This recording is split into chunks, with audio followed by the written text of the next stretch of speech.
संस्थापकाय च धर्मस्य सर्वधर्मस्वरूपिणे अवतारवरिष्ठाय रामकृष्णाय ते नमः।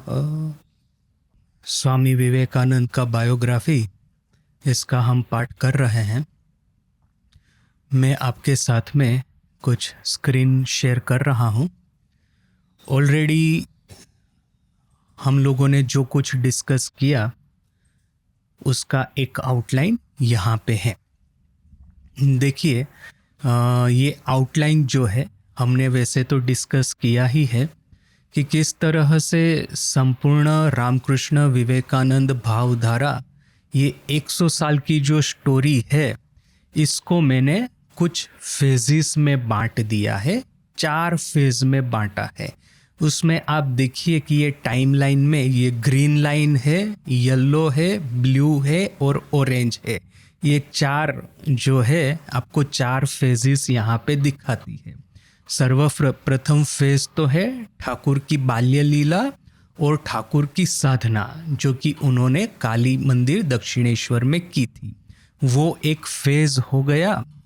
1836 से प्रारंभ करें और 1936, ये 100 ईयर अपना जो हिस्ट्री है, इसको यदि हम समग्र भाव से देखें, क्योंकि क्या है कि बहुत बार हम यदि ठाकुर माँ स्वामी जी को स्टडी करने का प्रयास करते हैं तो होता क्या है कि कभी कभी हमारे मन में कन्फ्लिक्ट हो जाता है कि कहाँ पे ठाकुर ने ऐसा कहा है तो कहाँ पे ठाकुर ने ऐसा कहा है, तो इन दोनों के बीच में मेल कहाँ पे है। फिर ठाकुर ने ऐसा कहा तो स्वामी जी ने ऐसा कहा। स्वामी जी ने कर्मयोग की बात की तो ठाकुर ने कहा कि कर्मनाशा नदी है, उसमें झपलाने से ही, उसमें स्नान करने से ही हम लोग बचेंगे। तो यह दोनों का एक है, आप ऊपर ऊपर से विरोधाभास लगता है।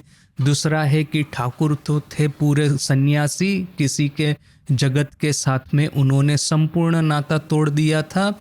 तो यहाँ पे है हमको माँ शारदा दिखती है कि अपने भाई के परिवार के साथ में रहती है और राधू राधू करके पागल होती है। तो यह जो एक अपेरेंट कॉन्ट्राडिक्शंस ऊपर ऊपर से दिखता है, तो हमको इसको सोल्व करने के लिए, इस अपेरेंट कॉन्ट्राडिक्शंस को रिजोल्व करने के लिए क्या करना होगा? ठाकुर माँ स्वामी जी तीनों का जीवन एक साथ में स्टडी करना होगा। तो यदि हम एक साथ में स्टडी करने का प्रयास करेंगे तो हमारे सामने सबसे बड़ा एक फर्स्ट चैलेंज ये आएगा कि ठाकुर की बायोग्राफी अलग से लिखी गई है। ये स्वामी शारदानंद जी ने ठाकुर की ऑथेंटिक बायोग्राफी है, श्री श्री रामकृष्ण लीला प्रसंग, उसको लिखा है। माँ की बायोग्राफी है, गंभीरानंद जी महाराज द्वारा लिखी गई है, वो एक अलग से लिखी गई है। और स्वामी जी की जो ऑथेंटिक बायोग्राफी है, बंगाली में है युग नायक विवेकानंद और इंग्लिश में है life of Swami Vivekananda by his eastern and western disciples. तो यह तीनों की बायोग्राफी अलग अलग से लिखी गई है। और वैसे तो कॉमन घटनाओं का उल्लेख तीनों में मिलता है, किंतु एक जो कॉम्प्रिहेंसिव फ्रेमवर्क होना चाहिए एक ही किताब में, एक ही सिस्टम में, वो हमको देखने को नहीं मिलता। बहुत सारे आर्टिकल्स लिखे गए हैं तीनों को रिकंसाइल करने के लिए, बहुत सारे स्पीचेस दिए गए हैं, किंतु event by event, date by date, teaching by teaching, जो एक होलिस्टिक फ्रेमवर्क होनी चाहिए तीनों के लाइफ और टीचिंग को रिकंसाइल करने के लिए, तीनों के लाइफ और टीचिंग को एक साथ में कॉम्प्रिहेंसिव फ्रेमवर्क में देखने के लिए, वो अभी तक मिसिंग है। तो मैंने यहाँ पे एक प्रयास किया है एक फ्रेमवर्क डेवलप करने का कि तीनों का जो जीवन है, या तो फिर 100 इयर्स हिस्ट्री है हमारा, ओरिजिनल फर्स्ट सेंचुरी, क्रिकेट की लैंग्वेज में कहे तो ये जो हमारी फर्स्ट सेंचुरी है, 1836 में ठाकुर का भूमि पर अवतरण हुआ, तब से लेकर के ये जो बेलूर मठ में श्री रामकृष्ण देव का यूनिवर्सल टेम्पल है, उसका कंजिक्रेशन हुआ, आई थिंक 1938 के आसपास की ही घटना।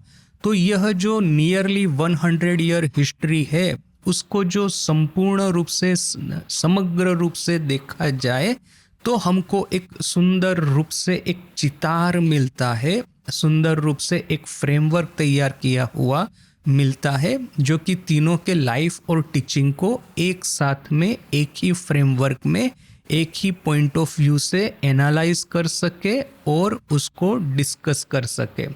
तो इसके लिए जो एक प्रथम फ्रेमवर्क मैंने बनाया है, सेवरल फ्रेमवर्क्स बनाने पड़ेंगे, हो सकता है कि अल्टीमेटली सभी फ्रेमवर्क्स में मर्ज कर दूं, तो but at least as of now एक जो फ्रेमवर्क है मेरा, वो है कि ठाकुर माँ स्वामी जी तीनों की लाइफ को एक साथ में यदि स्टडी करना होगा तो हम किस पीरियड्स के अनुसार उसको स्टडी करेंगे। तो उसके अनुसार मैंने पीरियड्स बनाने के लिए कुछ लेवल बनाए हैं। लेवल में टॉप मोस्ट लेवल है फेज। तो 4 फेजेस हमको दिखते हैं ठाकुर माँ स्वामी जी के जीवन में, यह जीवन समग्र में।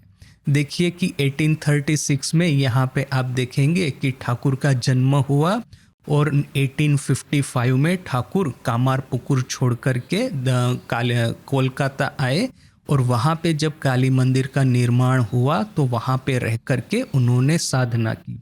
तो यह जो ग्रीन लाइन है वो फेज 1 डिनोट करती है। उसके बाद में देखिए कि माँ शारदा का दक्षिणेश्वर में आगमन हुआ, ठाकुर ने माँ की षोडशी पूजा की और उसके बाद में माँ की शक्ति से शक्तिमान होकर के ठाकुर ने कलकत्ता में जो जितने भी भक्त है उनके घर घर जाकर के ठाकुर ने अपना जो यह नया संदेश है उसको फैलाने का कार्य प्रारंभ किया। तो ये जो धर्म चक्र प्रवर्तन है, या तो फिर ठाकुर का यह जो गुरु भाव है, ministry of Shri Ramakrishna ministry, it started 1873 षोडशी पूजा से प्रारंभ होकर के 1886 ठाकुर की महासमाधि तक का ये सेकंड फेज। उसके बाद में देखिए कि जैसे ही ठाकुर की महासमाधि हुई, स्वामी जी के सर के ऊपर में संघ को संचालित करने का पूरा जिम्मा आ गया। तो स्वामी जी ने किस तरह से ठाकुर के यह जो उपदेश है, वैसे तो कुछ ही अल्प लोगों तक ही उसको एक बहुत ही डीपली लिया गया था। देखिए कि ठाकुर वैसे तो घर घर जाते थे, बहुत सारे लोग ठाकुर के पास आते थे, किंतु ये कलकत्ता में जो ठाकुर का नाम प्रसरित हुआ था उसको तो पूरे विश्व में फैला देना है। और पूरे विश्व की इतनी सारी आप देखेंगे कि लोकल कल्चर्स इतने सारे हैं। अभी फ्रांस का एक कल्चर और थिंकिंग है, ब्रिटेन का एक है, अमेरिका का एक है, जापान का एक है, भारत में ही देखिए कितना वैविध्य, यह बंगाल का एक कल्चर, फिर ये हिंदी हार्टलैंड जो है अपना यूपी बिहार, उस समय यूनाइटेड प्रोविंसेस कहा जाता था, तो उसका एक कल्चर है। फिर यहाँ पे देखिए कि उत्तराखंड, राजपूताना, गुजरात, यहाँ पे साउथ इंडिया, यहाँ पे कर्नाटक, केरल, कितना वैविध्य है। तो प्रत्येक देश की यह परिस्थिति को समझ करके ठाकुर का उपदेश उस लोकल सिचुएशन के अनुसार लोगों के सामने प्रस्तुत करना, वो एक बहुत बड़ा कार्य स्वामी जी के सर पे आन पड़ा था। देखिएगा कि वैसे तो कलकत्ता में या जनरली इन बंगाल ये मांसाहार चलता है।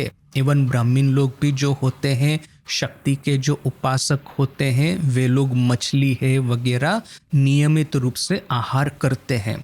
किंतु अखंडानंद जी महाराज जब यहाँ पे गुजरात राजस्थान में भ्रमण कर रहे थे तो उस एरिया में क्या है, जैन धर्म का वर्चस्व है। तो वहाँ पे यदि कोई एक धार्मिक व्यक्ति मांसाहार करे तो उसको बहुत ही बुरी दृष्टि से देखा जाता है।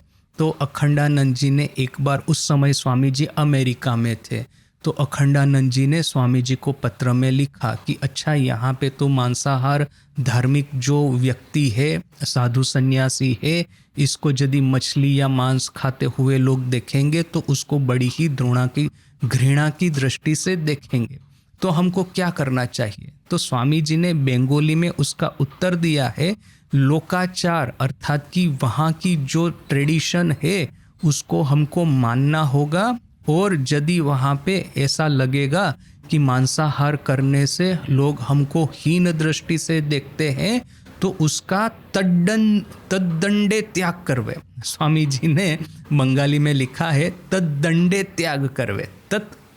उसी क्षण, तद्दंड अर्थात कि उसी क्षण उसका त्याग करना है। तो देखिए कि स्वामी जी को पता था कि कौन से प्रदेश की कौन सी माइंडसेट, मेंटालिटी है, कल्चर है, उसके अनुसार ठाकुर का उपदेश उस प्रदेश में प्रसारित करना है। क्योंकि मांसाहार करना वो कोई ठाकुर के जीवन का या तो फिर उपदेश का कोई हार्ट नहीं है, कोर नहीं है। ठाकुर के जीवन का जो कोर टीचिंग जो है वो है त्याग और ईश्वर समर्पण। यह त्याग और ईश्वर समर्पण की बात करने के लिए यदि आपको लोकल विचारों में, लोकल भाषाओं में, लोकल कल्चर में अपना मैसेज देना पड़े तो वो भी सही है। तो यह जो पूरा ठाकुर का जो एक उदात्त जीवन और एक लिबरल आइडियाज वगैरह पूरा विश्व में जो प्रचार करने का कार्य था, ठाकुर की महासमाधि के बाद में स्वामी जी के कंधों पे आन पड़ा। और यह रहा जब तक कि स्वामी जी की खुद की महासमाधि न हुई हो। तो ये स्वामी जी की महासमाधि तक आप देखेंगे ये ब्लू लाइन कि स्वामी विवेकानंदास मिनिस्ट्री या तो फिर स्वामी विवेकानंद का गुरु भाव ऑलमोस्ट 16 साल तक रहा है। इसके बाद में देखिए कि जैसे ही स्वामी जी की महासमाधि हुई, माँ शारदा के कंधे के ऊपर में पूरे संघ का जिम्मा आन पड़ा। यह स्वामी ब्रह्मानंद जो कि उस समय रामकृष्ण मिशन के प्रेसिडेंट थे, स्वामी शारदानंद जो कि रामकृष्ण मिशन के जनरल सेक्रेटरी थे, और भी जितने भी भक्त वगैरह है, उन सबके सामने में एक आध्यात्मिक आदर्श यदि हो, ऐसा कोई एक प्रचंड व्यक्तित्व के जिनकी बातों को स्वीकार करके यह लोग अपने जीवन को आध्यात्मिकता से समृद्ध बनाए, तो ऐसा कौन था? तो वो थी माँ शारदा। तो यहाँ पे 1902 स्वामी जी की महासमाधि से प्रारंभ करके 1920 हम देखेंगे कि माँ शारदा का गुरु भाव रहा। ऑफ कोर्स आप यदि ऐसा कहेंगे कि स्वामी जी की महासमाधि के बाद में माँ शारदा का गुरु भाव कैसे हो सकता है? माँ शारदा के जीवन में तो हम देखते हैं कि बचपन से ही माँ का गुरु भाव प्रकटित हो रहा है। खास करके यह 1873 में देखिए कि माँ की षोडशी पूजा करके माँ के श्री चरणों में अपना समग्र आध्यात्मिक उपलब्धि समर्पित करके ही ठाकुर ने अपना गुरु भाव प्रारंभ किया है। तो फिर ये माँ का गुरु भाव आप स्वामी जी की महासमाधि से कैसे गिन सकते हैं? तो उसका उत्तर भी हमने डिस्कस किया था कि ये बही प्रकाश है, आउटर एक्सप्रेशन है जन साधारण के भीतर में। इससे पहले जो माँ के गुरु भाव का प्रकाश था वो ठाकुर के जो अंतरंग शिष्यगण है उन्हीं तक सीमित था।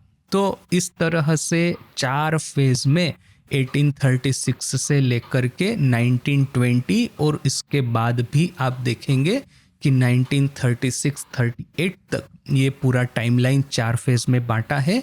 अभी इसको और थोड़ा डिटेल में देखेंगे तो आप देखिए कि ठाकुर का जो साधना जो है, साधना फेज, उसको मैंने 2 पर्व में बांटा है। एक तो है बाल्य पर्व अर्थात कि कामारपुकुर में ठाकुर की लीला, साधन पर्व अर्थात कि कलिकता में ठाकुर की लीला साधना, उसके बाद में ठाकुर का गुरु भाव, उसको शक्ति पर्व, माँ का दक्षिणेश्वर में आगमन हुआ वहाँ तक का, आनंद पर्व अर्थात कि अपने अंतरंग शिष्यों के साथ में ठाकुर की लीला, आत्म प्रकाश पर्व, ठाकुर को कैंसर हुआ और उन्होंने प्रकाश में जाहिर में अपना यह जो अवतारत्व है उसको स्वीकार करने की शुरुआत की। ठाकुर की महासमाधि के बाद में यह जो गुरु भाव पर्व है स्वामी जी का, उसमें देखिए कि प्रथम तो है संघ पर्व अर्थात कि किस तरह से वराहनगर मठ में यह गुरु भाई रहते थे। भारत पर्व, स्वामी जी पूरा भारत का भ्रमण करते हैं, भारत की परिस्थिति का अंदाज लेते हैं। उसके बाद में विजय पर्व, किस तरह से अमेरिका जाकर के वर्ल्ड पार्लियामेंट ऑफ रिलीजन में स्वामी जी का जो प्रख्यात भाषण, उससे स्वामी जी फेमस हो गए और पूरे विश्व में ठाकुर के नाम का, सनातन हिंदू संस्कृति का प्रचार करने का स्वामी जी को अपॉर्चुनिटी प्राप्त हुआ। उसके बाद उद्योग पर्व, किस तरह से स्वामी जी भारत आए और भारत में आकर के स्वामी जी ने ठाकुर के उपदेश अनुसार उपदेश को कार्यरत करवाने के लिए, वेदांत को प्रैक्टिकल करने के लिए रामकृष्ण संघ की स्थापना की। उसके बाद में माँ का गुरु भाव और मातृ पर्व और स्वराज पर्व। तो देखेंगे इस तरह से मैंने कुछ पर्व में 4 फेज को बांट दिया है। अभी यदि हम स्वामी जी का लाइफ स्टडी करें तो देखेंगे तो एक तो है चाइल्डहुड डेज टॉपिक 1, उसके बाद में ठाकुर के साथ में स्वामी जी के जीवन टॉपिक 2, उसके बाद में ठाकुर के रहते रहते ही पिताजी की महासमाधि होने के बाद में स्वामी जी के जीवन में जो संघर्ष आया वो, उसके बाद में निर्विकल्प समाधि प्राप्त होती है। वराहनगर मठ में यह लोग रहने को आते हैं, पूरे भारत में प्रव्रज्या करते हैं। प्रथम visit to the west, Bharat में आए, रामकृष्ण मिशन की स्थापना की। Second visit to the west और उनके लास्ट डेज। तो स्वामी जी के जीवन को मैंने इस तरह से 10 टॉपिक में बांटा है। उसमें से यह जो 5th टॉपिक है उसका डिस्कशन हम कर रहे थे। 5th टॉपिक में फर्स्ट चैप्टर था कि ठाकुर की महासमाधि के बाद की घटनावली, उसका भी हमने पाठ कर लिया, और वराहनगर मठ की स्थापना, इसका भी हमने पाठ कर लिया। अभी जो 3rd चैप्टर जो है कि कन्फर्मेशन ऑफ फेथ, कि किस तरह से ठाकुर की महासमाधि हुई, यह जो सन्यासी गुरु भाई थे उनके भविष्य के ऊपर में एक तरह का प्रश्नार्थ चिन्ह था कि यह लोग क्या करेंगे। किंतु स्वामी जी को तो पता था कि ठाकुर ने उनको कहा है कि सभी गुरु भाइयों को इकट्ठा रख करके संघ की स्थापना करनी है।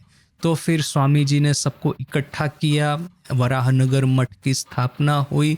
किंतु भीतर में से एक होता है कि अभी ठाकुर तो चल बसे हैं, तो अभी हमारे भविष्य का जीवन कैसा होगा। जब तक ठाकुर थे तब तक यह लोग दक्षिणेश्वर में और बाद में श्यामपुकुर और काशीपुर में ठाकुर की सेवा करते थे। किंतु ठाकुर की महासमाधि के बाद में इन लोगों का जीवन कैसे चलेगा, क्योंकि ऐसा तो नहीं है कि जीवन की प्रत्येक क्षण आप साधन भजन जप ध्यान लेकर के रह पाए। आपको अन्य तो कुछ करना होगा। साथ में यदि रहना है तो खाना पकाना होगा, घर की संभाल, मठ की संभाल लेनी पड़ेगी। यदि कोई डिवोटीज आते हैं तो उनके साथ में वार्तालाप करना पड़ेगा। यह जो 13, 14, 15 यंग लड़के एक साथ में रहते थे तो एक सोशल डायनेमिक्स एक क्रिएट होता है कि किसको किस तरह की रिस्पॉन्सिबिलिटी दी जाएगी, किसका क्या रोल रहेगा। और फिर क्या है कि देखिए पर्सनालिटी क्लेश तो सब जगह पे लगा ही रहता है, भाई भाई में भी होता है, भाई बहन में भी होता है। तो यह लोग तो प्रत्येक तो एक एक कहेंगे कि दिक्पाल थे। तो प्रत्येक गुरु भाई ठाकुर के जो सन्यासी शिष्य एक एक आध्यात्मिक विभूति लेकर के प्रकट हुए हैं।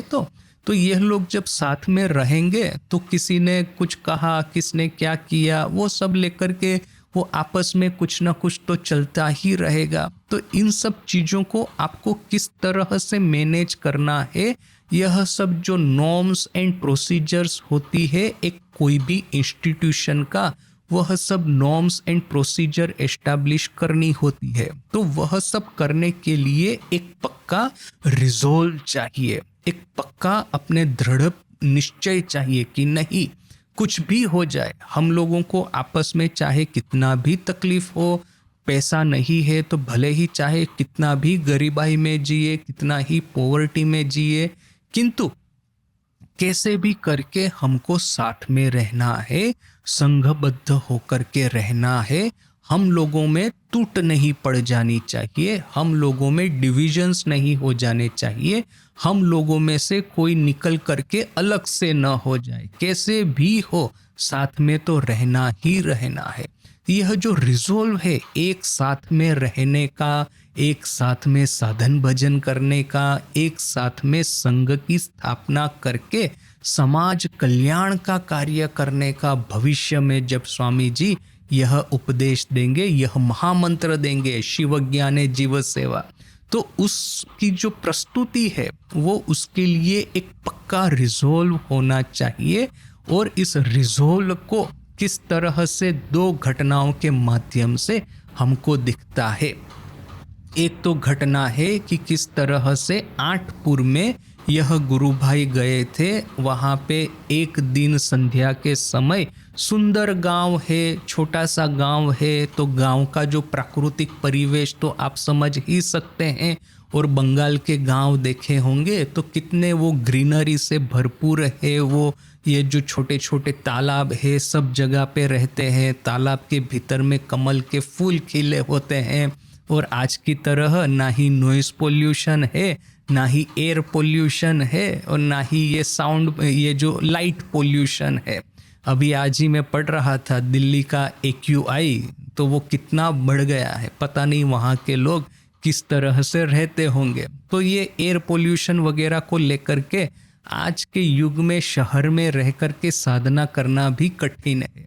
किंतु वह आठपुर के दिन, ये जो भारत में ये इंडस्ट्रियलाइजेशन और यह जो व्हीकल नहीं आए थे उसके पहले के दिन, शांत पवित्र निर्मल वातावरण, और संध्या के बाद में तो कोई चहल पहल भी नहीं होती है, तो एकदम सन्नाटा छाया हुआ है। ये जो सुंदर प्रशस्त आकाश है, तारों से झगमग कर रहा है, उसके नीचे में बैठ करके, इस तरह सुंदर आकाश के नीचे में बैठ करके यह गुरु भाइयों ने धुनी प्रज्वलित की है।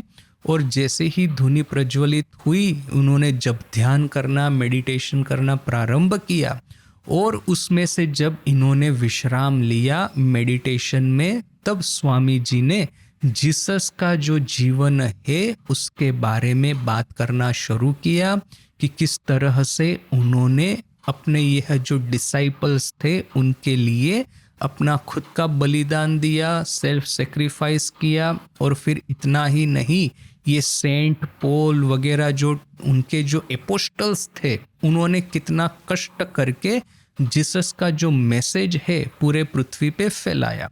तो इस तरह से स्वामी जी की जो उद्दीपनामयी वाणी में ये जो एक उत्साहवर्धक उनकी जो कहानी कहने की स्टाइल है, उससे जब स्वामी जी ने बात करना शुरू किया तो सभी जो डिसाइपल्स थे, ठाकुर के मोनेस्टिक डिसाइपल, गुरु भाई, वह लोग इतने प्रभावित हो गए, इतने इंस्पायर हो गए कि वहीं पे धुनी के सामने ही बैठ कर के उन्होंने निश्चय किया कि हम लोग भी जीसस के एपोस्टल्स की तरह ही ठाकुर का संदेश घर घर फैलाने का हम लोग यह निर्णय करते हैं, निश्चय करते हैं। और संदेश को फैलाने के लिए तो आपको संघबद्ध होना होगा, अपना खुद का चरित्र है, कैरेक्टर है, एकदम मजबूत स्ट्रॉन्ग बनाना होगा। त्याग और तपस्या आपके जीवन में भरपूर रूप से होनी ही चाहिए। तो यह रेजोल्यूशन उन्होंने वहाँ पे आठपुर में किया। और फिर दूसरे दिन जब सुबह हो गई, उस समय उनको पता चला कि वो दिन था, वो थी क्रिसमस ईव, 24 दिसंबर की संध्या थी। उस दिन उन्होंने यह सब रेजोल्यूशन लिया था। तो देखिए कि किस तरह से कोइंसिडेंस चलते हैं। तो यह आठपुर की फेमस घटना, और उसके बाद में यह लोग वराहनगर मठ वापिस आए आठपुर से, जो कि एक गांव है, कलकत्ता से थोड़ा सा दूर है, और ये वराहनगर मठ लोकेटेड है कलकत्ता में।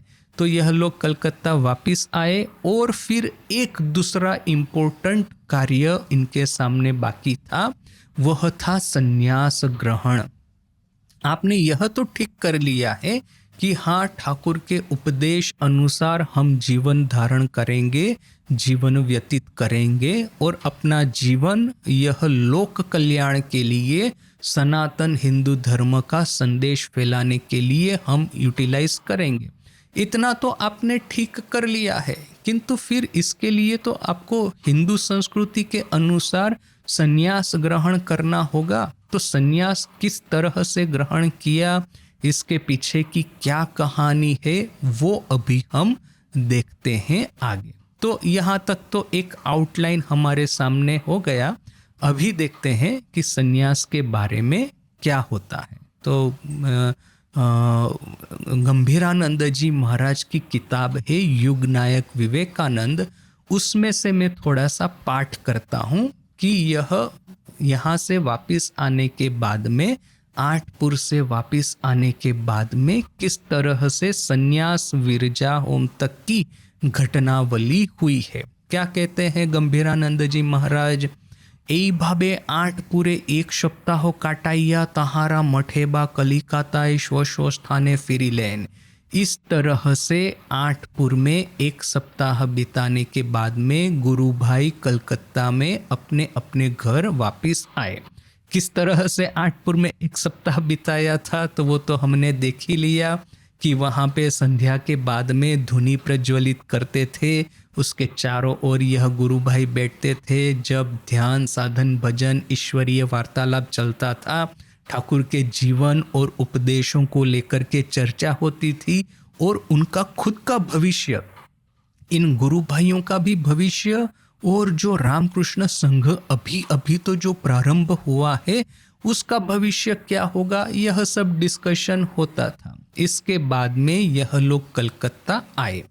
नरेंद्रनाथेर एखोन प्रथम कर्तव्य हইল 8পুরে गृहीत प्रतिज्ञा कार्य परिणत करिते सकल के साहाय्य करा। नरेंद्रनाथ का अर्थात कि स्वामी विवेकानंद का अभी कलकत्ता आने के बाद में सर्वप्रथम कर्तव्य हुआ कि 8पुर में उन्होंने जो प्रतिज्ञा ग्रहण की थी उसको कार्य में परिणत करने के लिए सबको सहाय करना। 8पुर में क्या प्रतिज्ञा की थी कि ठाकुर के कहे अनुसार अपना आध्यात्मिक संन्यास जीवन का गठन करेंगे और ठाकुर का सनातन हिंदू धर्म का मैसेज जितना वाइड स्प्रेड हो उतना फैलाएंगे। तो यह प्रतिज्ञा को कार्यरत करे जिससे कि सब गुरु भाई इसके लिए नरेन अभी सबको सहाय करने लगा है। এই জন্য আর তাহাকে বেশি পরিশ্রম করিতে হইল না, যদিও পূর্বে অবস্থা अन्नरूप ছিল। और 8पुर से आने के बाद में अभी नरेंद्रनाथ को अपने गुरु भाइयों को समझाने में ज़्यादा मेहनत नहीं करनी पड़ी। इससे पहले क्योंकि अवस्था अलग थी, इससे पहले क्या था, अगस्त 1886 में ठाकुर की महासमाधि हुई। इसके बाद में यह गुरु भाई जो कि अपना घर छोड़ करके ठाकुर को तो कैंसर हुआ था तो उनकी सेवा के लिए सब काशीपुर उद्यान बाटी में रह रहे थे, उद्यान गृह में रह रहे थे। तो ठाकुर की महासमाधि के बाद में सब यंग लड़के अपने अपने घर चले गए थे। जो अपना कोई अपना स्टडी कर रहा था तो वो स्टडी में वापस लग गए। माँ बाप जो कहते हैं, माँ पिताजी, इसके अनुसार किसी की शादी का कुछ तय होने लगा, न कि ऐसा सब कुछ जो कुछ भी है एक सामान्य लड़के का जीवन चलता है उस तरह से वे लोग रहने का प्रयास तो कर रहे हैं। किंतु ठाकुर ने तो सबको गेरुआ वस्त्र काशीपुर में अपने हाथों से दे दिया था। तो गेरुआ वस्त्र ठाकुर के ही हाथ से ग्रहण करना, इसका अर्थ है कि आप तो विधिवत रूप से संन्यास हो ही गया है, या तो फिर कहेंगे कि अंतर से तो आपका संन्यास हो ही गया है। बाहर से सिर्फ आपको ये अपने हिंदू शास्त्र के अनुसार कुछ विधियां करने की बाकी है। तो वही तो बात है। और विधि क्या है, तो वो विरजा होम। तो जब तक ये लोग 8पुर नहीं गए थे तब तक ठाकुर की महासमाधि से लेकर के 8पुर तक के जो 2-3 महीने थे, नरेन को थोड़ा सा तकलीफ सहन करना पड़ा कि जब गुरु भाई अपने अपने घर चले गए हैं तो उनको सबको पकड़ पकड़ करके वराहनगर मठ में ले आना और उनको कहना कि भाई ठाकुर ने तो हमको गेरुआ दिया है, हम लोग भीतर से तो सन्यासी हो ही गए हैं, तो घर जा कर के पढ़ाई लिखाई करना, भविष्य में जॉब करने का चिंता, शादी करने की चिंता, यह सब आप लोग क्यों कर रहे हैं? आइए वराहनगर मठ में ही रहते हैं, यहीं पे साधन भजन का प्रवाह बहा देते हैं। तो 8पुर जाने से पहले स्वामी जी को थोड़ा बहुत गुरु भाइयों को पकड़ पकड़ करके लाना पड़ता था, किंतु नागपुर में यह जो रेजोल्यूशन उन्होंने लिया, यह जो दृढ़ प्रतिज्ञा ली कि नहीं, हम लोग अपना जीवन ठाकुर के उपदेश के अनुसार ही बिताएंगे, तो फिर आठपुर से आने के बाद में अभी स्वामी जी को ज़्यादा कोई तकलीफ सहन नहीं करनी पड़ी।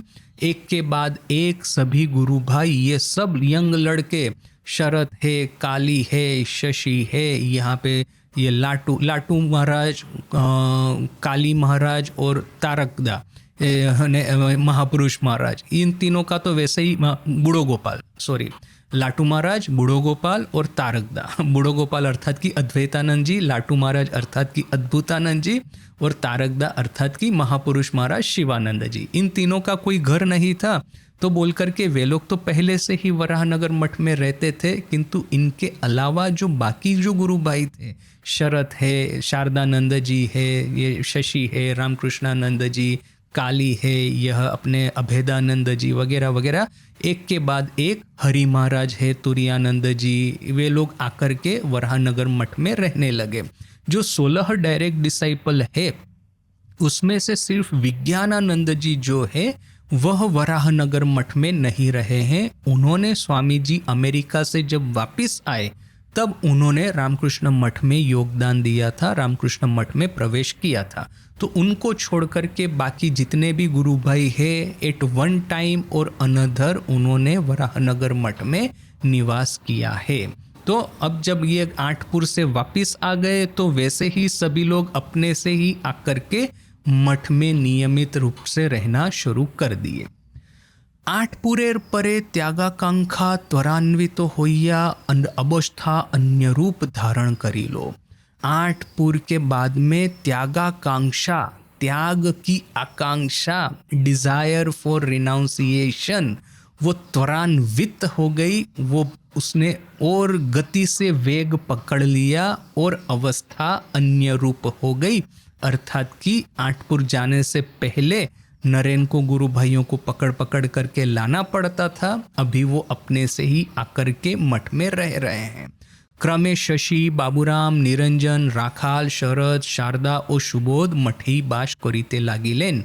क्रमे अर्थात कि धीरे धीरे करके कुछ समय के भीतर में शशि, स्वामी रामकृष्णानंद जी, बाबूराम, स्वामी प्रेमानंद जी, निरंजन, स्वामी निरंजनानंद जी, राखाल, स्वामी ब्रह्मानंद जी, शरद, स्वामी शारदानंद जी, शारदा, स्वामी त्रिगुणातीतानंद जी और सुबोध, स्वामी सुबोधानंद जी भविष्य के, वो सबने मठ में ही निवास करने का प्रारंभ कर लिया।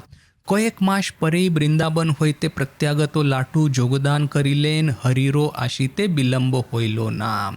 कुछ समय के बाद में, जब उस समय ठाकुर की महासमाधि के बाद में माँ वृंदावन गई थी, तो माँ जब माँ के साथ में यह काली महाराज, लाटू महाराज जो थे वो भी गए थे। तो जैसे ही माँ वृंदावन से वापस आई तो माँ के साथ में वापस आए हुए लाटू महाराज भी वराहनगर मठ में रहने लगे।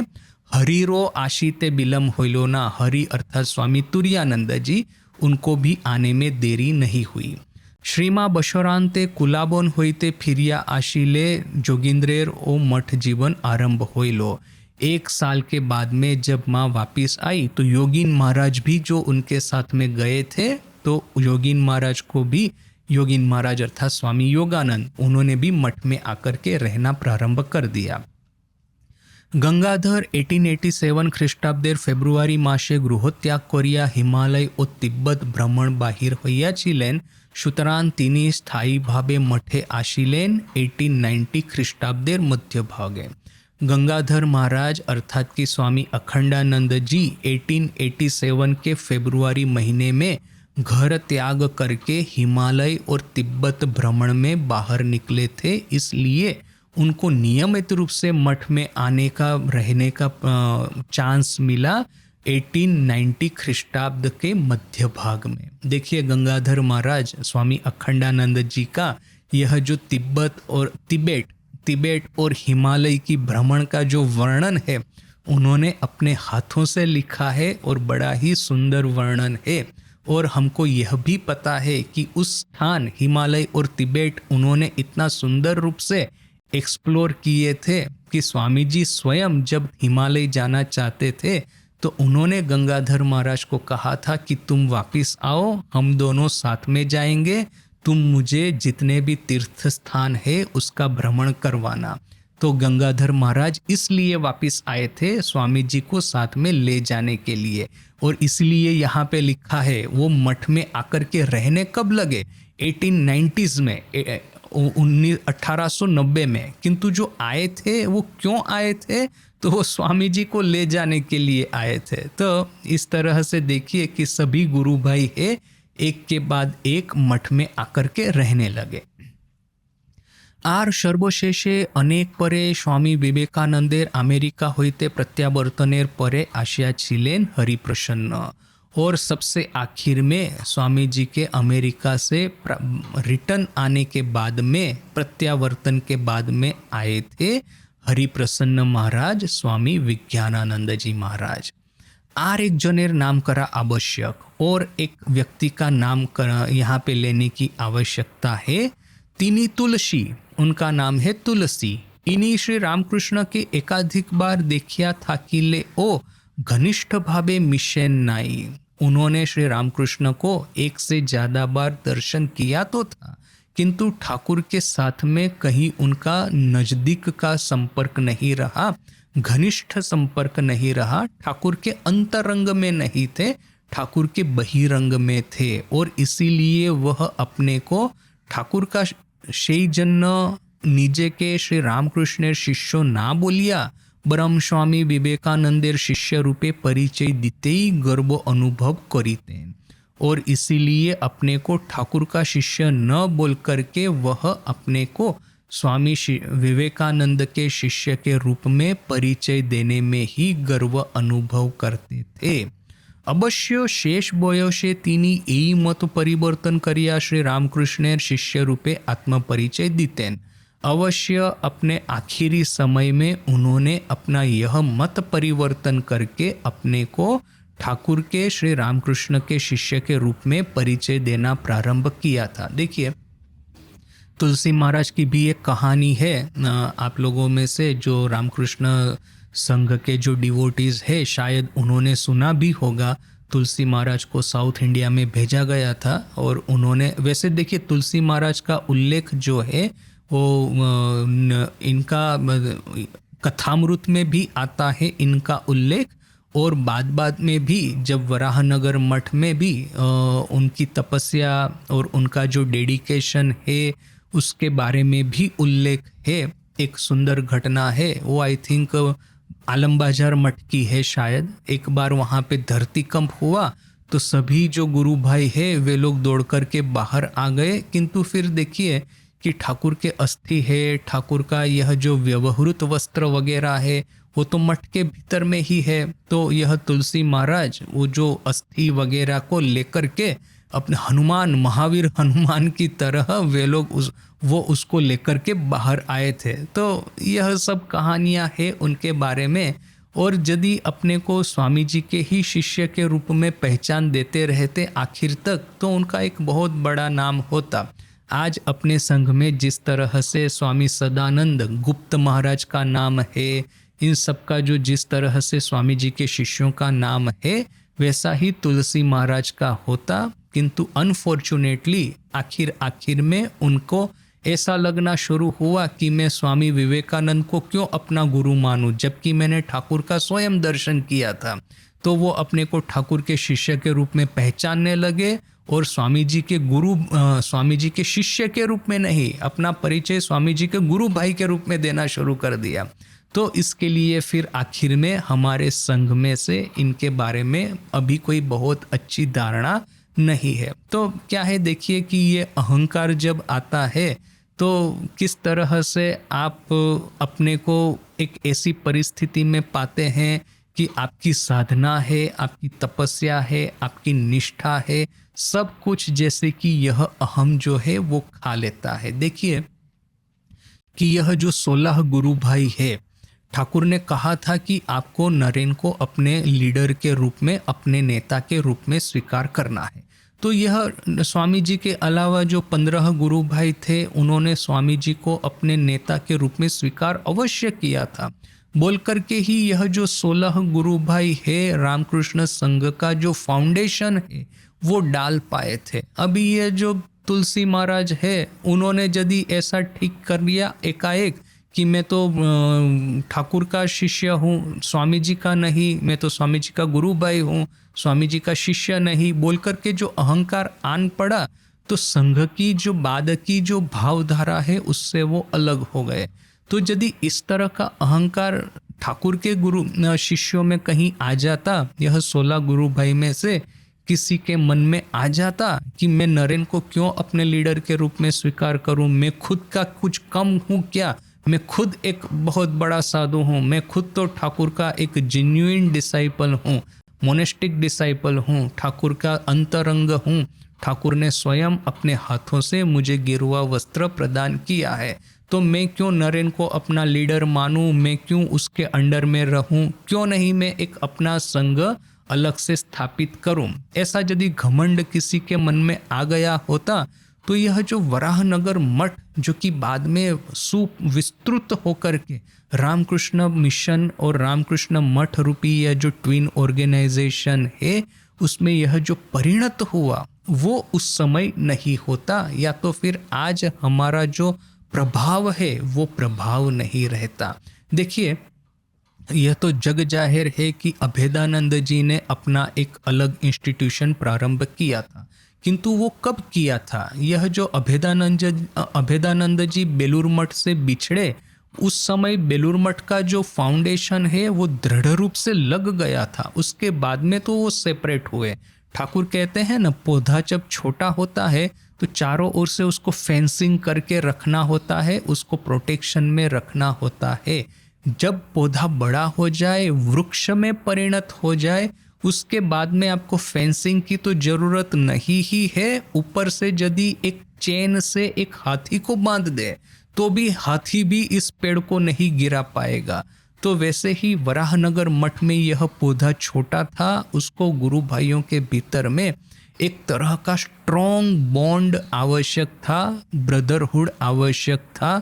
उस समय इन लोगों के भीतर में फुटफाट होती तो पता नहीं भविष्य में क्या होता। तो वह जो समय था वो कैसे भी करके संभाल लिया गया। इन लोगों का जो बॉन्ड था आपस में, ये जो भालोबाशा स्नेह का जो सूत्र जिसके भीतर में ठाकुर ने इनको बांधा था, वह वराहनगर मठ के पीरियड के दौरान तो अकबंध रहा। बोल करके अपने रामकृष्ण मठ और मिशन रूपी ट्विन इंस्टीट्यूशन है उसका फाउंडेशन बड़ा ही स्ट्रॉन्ग आधार पे रखा गया है। उसके बाद में ये 1920s 1930s वो सब जो बाद का जो समय है जबकि संघ सुविस्तृत हो गया था, उस पेड़ में परिणत हो गया था। वो छोटे से पौधे में से बड़ा होकर के इस तरह के पेड़ में परिणत हो गया था कि अभी आप हाथी को भी चेन से बांध ले तो हाथी भी इस वृक्ष को नहीं तोड़ पाएगा, उस वृक्ष के समान हो गया था। तब कहीं जाकर के अभेदानंद जी संघ से सेपरेट हुए थे और तभी कहीं जाकर के तुलसी महाराज ने अपना यह जो दुर्बुद्धि है उसका प्रदर्शन करना शुरू किया था। ठाकुर की कृपा से ना ही तुलसी महाराज, ना ही अभेदानंद जी, ना ही और किसी ने वराहनगर मठ का जो पीरियड है उसके दौरान उन्होंने नरेन का जो लीडरशिप है वो संपूर्ण रूप से स्वीकार किया था। बोल करके ही रामकृष्ण संघ आज इतने स्ट्रॉन्ग फाउंडेशन पे खड़ा है। जहां हो जो भी है, एकोन प्रश्न अभी प्रश्न यही है, त्यागी भक्त वृंदो आनुष्ठानिक रूपे सन्यास लैलेन कबे एवं की रूपे।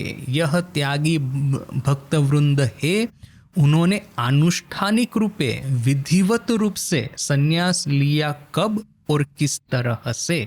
आठपुर से आने के बाद में, आठपुर में अपना जो रेजोल्यूशन है पक्का करने के बाद में, देखिए कि यह जो 3 घटनाएं हैं अपने संघ के इतिहास में सुस्पष्ट रूप से तीनों घटनाओं का एक प्राधान्य हमको दिखता है कि यदि हम इंस्टीट्यूशनल अपना जो ऑर्डर है उसका हिस्ट्री देखते हैं तो हमको 3 घटनाएं कौन सी दिखती है एकदम फंडामेंटल। यदि देखा जाए तो ठाकुर ने गुरु भाइयों को गेरुआ वस्त्र प्रदान किया था काशीपुर में, और गेरुआ वस्त्र देकर के उनको कहा था साथ में रहना है, साथ में साधना करनी है और नरेन की लीडरशिप को एक्सेप्ट करना है। यह ऑर्डर ठाकुर ने इन गुरु भाइयों को दिया था। तो वह हो गई सर्वप्रथम घटना। उसके बाद में हो गया यह आठपुर पर्व कि वो 24 दिसंबर की इवनिंग को इवनिंग नहीं, 1886 24 दिसंबर, उस दिन की संध्या के बाद में धूनी प्रज्वलित करके गुरु भाइयों ने ठीक किया कि वह जो गेरुआ वस्त्र ठाकुर से हमको मिला था, इसके बाद में अभी हम अपना जीवन सही सही में ठाकुर के ही कहे अनुसार बिताएंगे। तो वो जो पक्का रेजोल्यूशन बना, which is a second important event, और फिर यह विरजा होम करके विधिवत संन्यास ग्रहण करना, यह हो गई थर्ड मोस्ट इम्पोर्टेंट इवेंट। यह 3 इवेंट है कि रामकृष्ण संघ का जो ये फाउंडेशनल पीरियड जो है उसको डिफाइन करती है। तो ऑलरेडी हमने आठपुर वाली घटना देख ली। वो गेरुआ जब मिला उसकी घटना क्या हुई वह हम उस समय डिस्कस करेंगे जब हम ठाकुर का लाइफ डिस्कस करेंगे, तो उसको स्किप कर दिया है। किंतु ये जो थर्ड मोस्ट इम्पोर्टेंट इवेंट है, विरजा होम करके गुरु भाइयों ने संन्यास ग्रहण किया। तो क्या किया, कैसे किया, उसका जो विवरण हमको गंभीरानंद जी देते हैं, उसका अभी हम पाठ करेंगे। तो अभी यह जो पाठ है उसको हम कल से प्रारंभ करते हैं, आज यहीं तक। ओम शांति शांति शांति। हरि ओम तत्सत। श्री राम कृष्णार्पणमस्तु।